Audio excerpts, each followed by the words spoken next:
Vending, vacs, air machines. I'm just listing stuff off. We're actually going to get into it and talk about it. So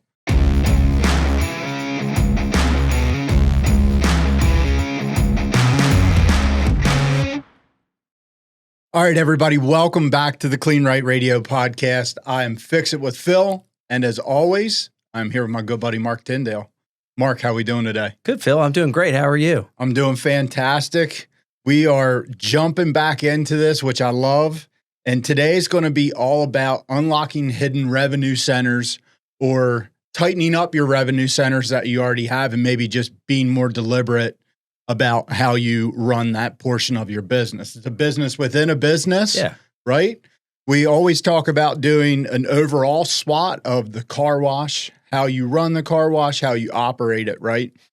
Now we're going to dive into a little bit more of a focused SWOT analysis on, you can do a SWOT analysis on your bay, on your meter box. Is the meter box full?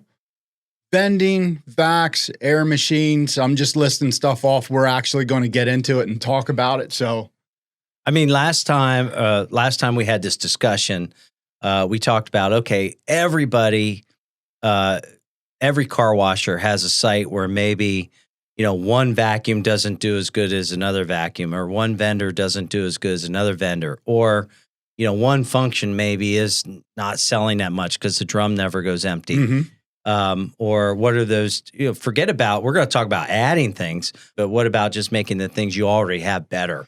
Tightening up that consistency. And that, to me, is part of that SWOT analysis, right? Yeah. When you're thinking about adding other revenue centers, or you look at it the way you said, right, that one function, we're not moving that soap at all. Well, why aren't we moving it? Is it inconsistent in coming out in the bay? Or is the product just not a great product for your site, right? Doesn't mean the product's not good. It just, your audience might not want to use that, right? So we can look at changing that out and, drawing more revenue that way. Yeah. Yeah. So where do we start? I mean, we should really call this the RSWOT, the retail SWOT analysis. Like what the things you sell are the thing, and the things that if you're monitoring your business, what is dropped off or what never took off when you put it in. Mm-hmm. Did you stick that air machine back in the corner under a tree? And is it nobody can see it? Is it coin only when people really need air in their tires to driving down the street? I put my air machines on the street. Yeah, they should be visible with credit card readers on them, and our air machines do fine, well. About fine, but well. It's not going to support your business, but you should be able to get your ROI on that machine, right? You can actually make some profit off of it. I think for me, when I start to look at this adding revenue centers, I'm a meat and potatoes type of guy in the sense of, I would be doing a SWOT analysis on my bay functions first, right? Mm-hmm. Because that's where you make the most. The customer is already pulling into the bay. We already captivated their attention by getting them there, right? How can we keep them there as long as possible, right? Everybody knows, or hopefully knows, that in this business, we are selling time, right? So how do we get more time, more functions? We're selling time and we're selling experience. And what two guys do you know that get to look at some of the weirdest meter dials that are out there? I think they're standing in this room right now. I mean, I see some that make absolute no sense. Yeah. And there's no, you can't say there's a regional aspect to that. No. That's just some guy that threw the meter up in the air and said, this is how I want to do it. I think this is how it should go. Yeah. Part of looking at this and doing that analysis for your site inside the bay, let's just talk inside the bay. Is the meter dial full? If it is, great. Are they in the right order, right? They should be in the order that the customer is going to use them, right? Make it easy on them. Don't ask them to make decisions. Or jump around. Go in a clock. Yeah. Make all your functions work and make sense so that they're going in a clockwise manner until they get to the end. Yeah. And the experience should be the same experience every single time they come. In every bay. So if you dialed that portion of it in, right, and let's say you have one spot open, we can get an LP panel on the wall. You can add another chemical function to the bay and increase your revenue that way. And that's a low buy-in thing, right? That's not a huge expense. You're not redoing the entire equipment room. We're hanging one small panel on the wall, whether it's a dosatron or a flow jet, and you can put ceramic out to the bay, or you can put, whatever other a bug or a desalt or whatever it looks like, right? And you can add revenue very quickly to the bay that way. If you don't have air dryers, I know that you love air dryers. We all love air dryers, right? You can add air dryers. That's a little bit more of a buy-in, but it's a guaranteed time accumulator, right? So look at putting air dryers in. But air dryers, not to interrupt you, even though I did, air dryers probably have a quicker payback than I know we love selling air panels, and you can divide it by the bay, right? Because you buy one air panel, but air dryers pay for themselves pretty quickly. Yep. Yeah, no, I agree. And I think that is something that people can look into in the sense of, what can I afford to do now? What's my budget look like, right? And we should get into that. What's my budget look like for upgrades, or what's my budget look like to increase this revenue? I know that you sit down and budget out how much you're going to spend a year, how much you're going to spend a month, X, Y, and Z at a site to make upgrades, or continue to put in more profit centers. Not everybody does that out there. And if you guys are not doing that yet, that is one of the biggest parts of running a business is knowing how much money you have available or think you have available to do those upgrades. Yeah, and I think the other part of that is what's the famous saying? I don't mind change as long as nothing changes, right? I think, to up your game on the sales side, you have to be willing to try something different, move some things around, make it look different for the customer, make it look like something was improved and improve it. And, just being willing to make a change is amazing. Yeah. And people they'll notice. Yeah, they will. Right? Even if you just rearrange the functions on your dial, your customers are going to notice that they're turning the switch differently. Well, and speaking of that, I mean, we have customers that we're dealing with on a daily basis that are not adding features. They're changing the way those features are being delivered, right? So they took, we have one customer who's using a really cool gun and streaming like through a low pressure gun. He's doing his pre-soak, his tire, and his wax and everything through one, and just kind of getting the small gun, getting the customers used to holding that small gun, not for just one feature, but maybe you go to it for 3 or 4 features. Yeah. I think that's a great idea. I think it's going to catch fire. And it's changing that his customer's experiences, right? Yeah. So I love that too. I think, being innovative in that way and not having to do it the same way all the time is a fantastic thing. I want to jump back to you had said about, you have one vac that's towards the front. It's doing really, really well. You have a vac towards the back that's not doing really well. What's your approach to that? Well, moving some vacuums around, or maybe, I have one site where we have 6 10-foot islands.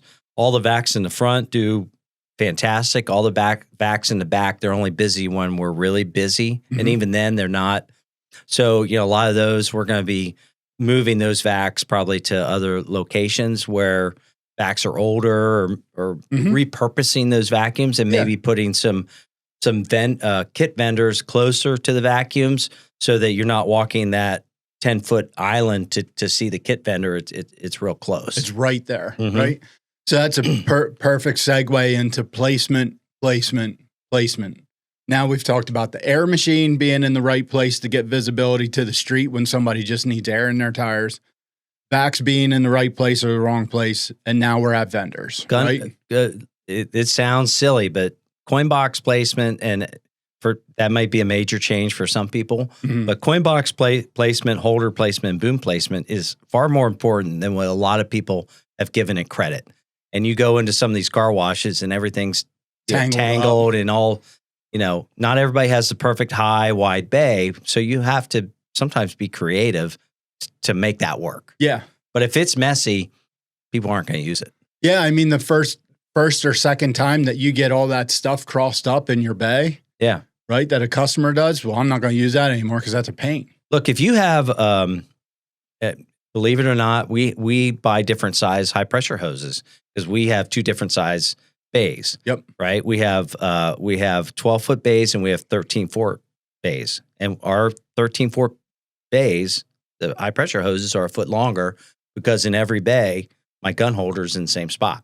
Mm-hmm. Right. So, but I see car washes where they have 8-foot ceilings, 12-foot wide bays, and they have a full coil hose, and most of it's laying on the floor. Yeah. So just, do that SWOT and look at that stuff and see what makes sense. Yeah.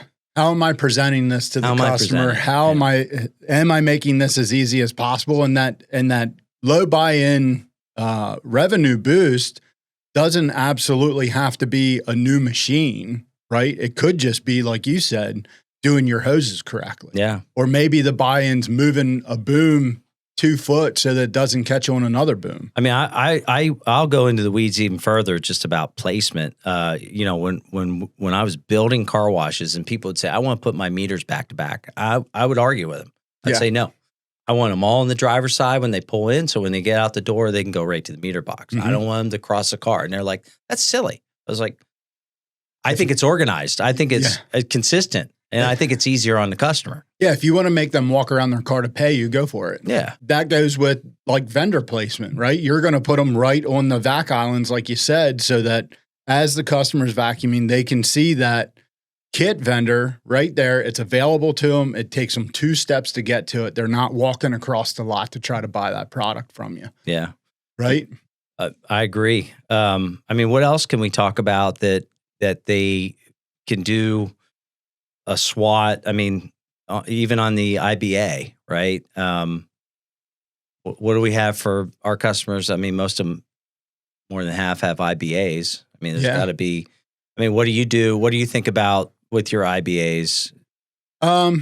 Consistency is the biggest thing for me. We can jump back into, if you're consistent and your machine is in good repair all the time and you're not having a ton of breakdowns or anything like that, doing the lights, G&G lights right away, right? That really creates an immense amount of value and experience to the customer. You guys just refreshed you took fairly old pay stations, but they look great because you refreshed them with custom decals. Yeah. And you put your logo and everything. It looks like you bought a new pay station. Yeah. Yeah. And you can get away with, doing decals, changing out the payment system, right? We went from swipers to taps, and just updating all of those things to make it feel newer, look newer, and the experience better for the customer. At the same time, we changed all the buttons out on the front so that everything looks brand new. And I think that's a really good point to make, is that anything your customer touches, and I know that I've said this before, but anything your customer interacts with, especially with their hands, should look new. Yeah. If your timer is on 6 minutes and it looks like 5 cc because half the LEDs are out, you need a new timer in it. Yeah, you need a new timer. Yeah. Right? Yeah. You got to if your Lexan is messed up, that is, if it's been a while, get a new Lexan. They're $2. If you're changing the timer out, you should be changing the Lexan out. My opinion. But, as you look at those things, those are small buy-in things that give your customer confidence that you're there maintaining the lot, maintaining the equipment, maintaining the things that they're paying you to use. That's the kind of stuff to me that is so daily. Like, that's like making sure that the toilet paper's there for the attendants. Making sure that your Lexans are clean. And you can see through them. Yeah. Right? Yeah. So, I would urge everybody out there to take some time. We know that we've challenged you before with doing an overall business SWOT analysis. Now it's time to do a concentrated analysis. An R SWOT. SWOT analysis. An R SWOT. There we go. Right? You should be able to do a SWOT on your bays, the chemicals that you're putting out there, right? Like Mark said, if you have a chemical that's not moving, right, it might be time to change that out and put something else in. You're going to say, well, that 5 gallons almost full. Take the loss. Yeah. Anything the customer touches. We've talked a couple podcasts ago about tapered hoses on the vacuums. Yep. Guys are like, oh, they clog too much. Customers like it. I'll It's easier unclog to them. use. Yeah. You know, but we have not had any more clogs and tapered hoses than we did in our 2-inch hoses. So now we're going to tapered air dryer hoses, which I personally never used the air dryer that much. I always went through my IBA, you know, even though I've had car washes forever. And I was like, wow, you know, when you put them next to each other and, you know, the 2-inch hose feels like you're hauling a fire hose around. That tapered hose, you know, a small person, you know, such as Nate or a small, you know, smaller female, it's very easy for them to maneuver it with one hand. Similar in size, though. Yeah. Those two are similar in size for sure. They would both be able to. Yeah, Nate would be able to handle that. Yeah. So just take some time. And the 1/4-inch hoses, you got me. No, somebody got me on the on the double vinyl. Yeah. Oh yeah. I love that. Right. If you guys have not experienced the double vinyl hose yet, you are missing the boat. Yeah. Especially in cold weather regions where those hoses get a little rough or they mark.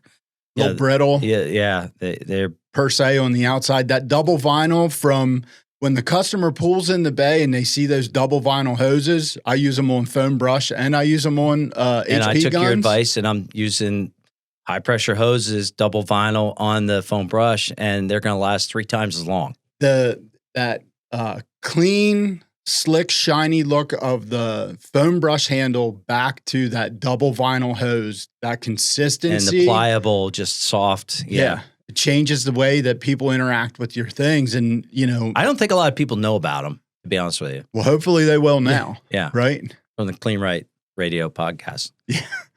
What else do we want to drill down on?